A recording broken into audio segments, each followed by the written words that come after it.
Le vieil homme lança une fléchette dans la tasse contenant un poulpe. L'instant d'après, le poulpe se mit à gonfler rapidement, devenant gigantesque, et ligota les soldats accourus après avoir entendu le bruit. Profitant du chaos, les trois réussirent à monter à bord d'un vaisseau spatial et s'enfuir à toute vitesse. Mais pourquoi ces gens pourchassaient Janet? La réponse remonte à 30 ans plus tôt. À cette époque, Janet découvrit dans le royaume quantique un homme grièvement blessé, Kang le Conquérant. Au début, elle ignorait tout de sa dangerosité et le prix pour un voyageur comme elle, piégé là par accident. Kang lui expliqua que son vaisseau était capable de voyager n'importe où, à condition d'en réparer le noyau énergétique. Dans l'espoir de quitter ensemble le royaume quantique, Janet et Kang tentèrent à de nombreuses reprises de réparer le vaisseau. Un jour, l'expérience finit par réussir. Janet, persuadée qu'elle allait enfin rentrer chez elle, laissa éclater sa joie. Mais c'est alors qu'elle découvrit par accident le secret de Kang, le vaisseau fonctionnait grâce à une interface neuronale. En une fraction de seconde, elle se retrouva connectée à l'esprit de Kang et aperçut sa véritable nature, profondément destructrice. Kang avait déjà anéanti d'innombrables univers parallèles. S'il se trouvait dans le royaume quantique, ce n'était pas par choix, mais parce qu'il avait été exilé et emprisonné par d'autres versions de lui-même issues de dimensions différentes, le royaume quantique étant le seul endroit échappant au temps et à l'espace. Face à cette vérité, Janet comprit que laisser Kang s'échapper condamnerait une multitude d'univers parallèles à la destruction. Elle prit alors une décision extrêmement difficile.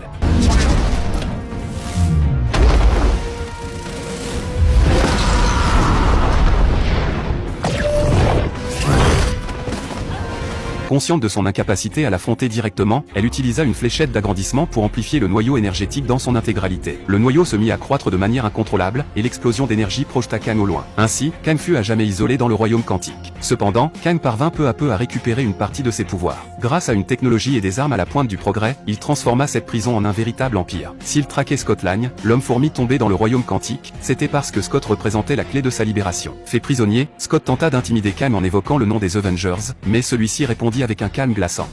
If I killed you, what? They all blur together after a while.